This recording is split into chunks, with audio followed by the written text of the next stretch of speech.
All right. Well, it's quite clear that the character of Lady Macbeth is portrayed in the most powerful sense possible. Shakespeare used words and the tone of voice, the ring of the bell that is in her voice, the rhythm that is in her speech, the beat that is in the verses, to make sure that the first impression that we have of Lady Macbeth is the one with the most impact.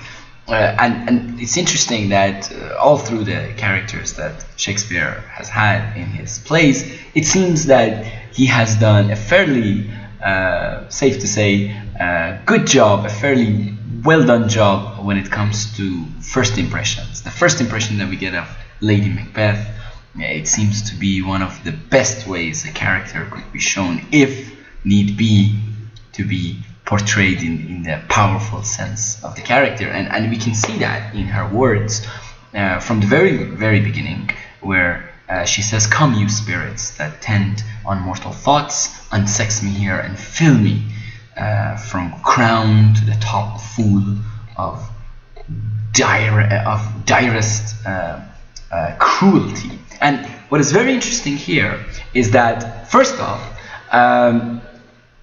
Lady Macbeth herself, being immortal, is asking for spirits, being immortal, to come and give her a power. So already there you can see empowerment. Now, the next word that is interesting is mortal thoughts. Now, mortal is equal to basically something that is not infinite and something that is bound to die out, whereas thoughts have always been regarded as the element that mortals have that is beyond their existence, that is actually more powerful, more everlasting.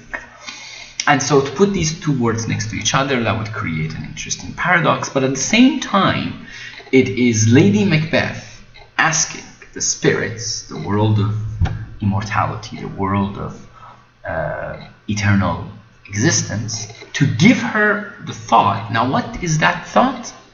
To unsex me here. Now, Shakespeare has made an attempt to use the prefix of un to illustrate the point that it is the womanhood that is in Lady Macbeth that she wishes to be removed. That, of course, leads to being a man of cruelty. So men are the creatures of swords and spears and wars and battles, and so Lady Macbeth feels that in order to be powerful like her husband, she needs to go beyond that femininity of hers, that the feminine side needs to be rejected, needs to be taken out, needs to be destroyed in order for her to release and relinquish all that energy. Now, when we go down, we can see another verse that is quite clear that Shakespeare is keeping the beat and making sure that the rhythm is as powerful as it needs to be, of course, tilting it towards very, safe to say, negative approach.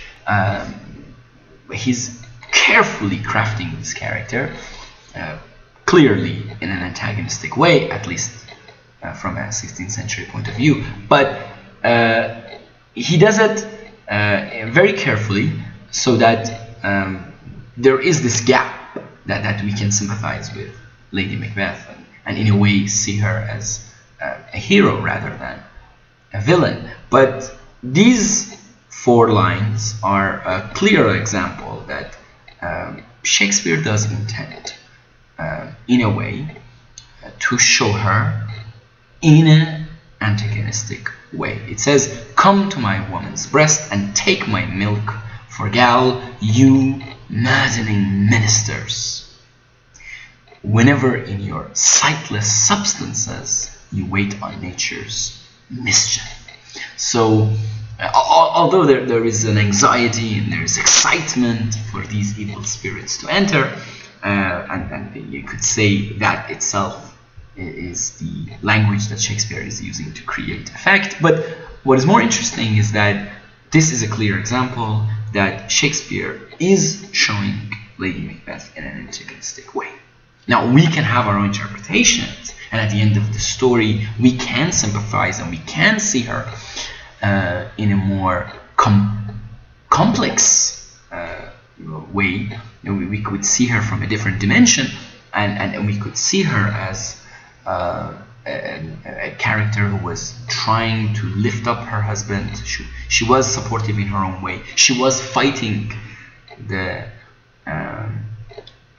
male supremacy that existed at her time. There's no way to deny that this story's setting is in the 11th century, even before Shakespeare's time. And we could give Shakespeare the privilege to produce this character as a rebel against this so-called masculine supremacy that existed at the time. And even her name is Lady Macbeth. Even the name at the time were just taken as the husband.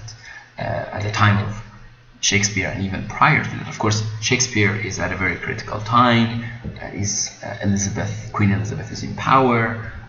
Protestant ideology is being quite widespread in England. There's a new Church of England for at least 50 years after King Henry VIII, and so England is a new land in a way.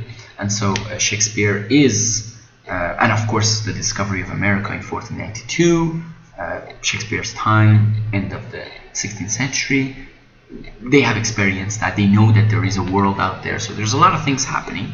So Shakespeare's time, of course, it is a time of change. But then when he looks back at the 11th century, he must have had, like the way we look back, he must have had his idea and claiming that maybe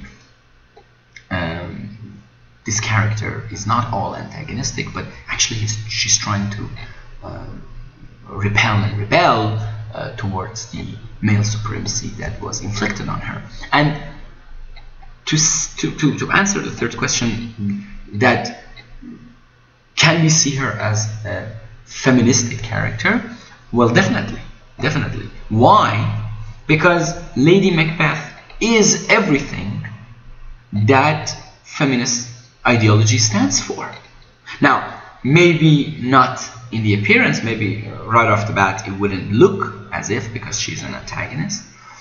However, when you look at what she's standing for, which is, come you evil spirits, unsex me.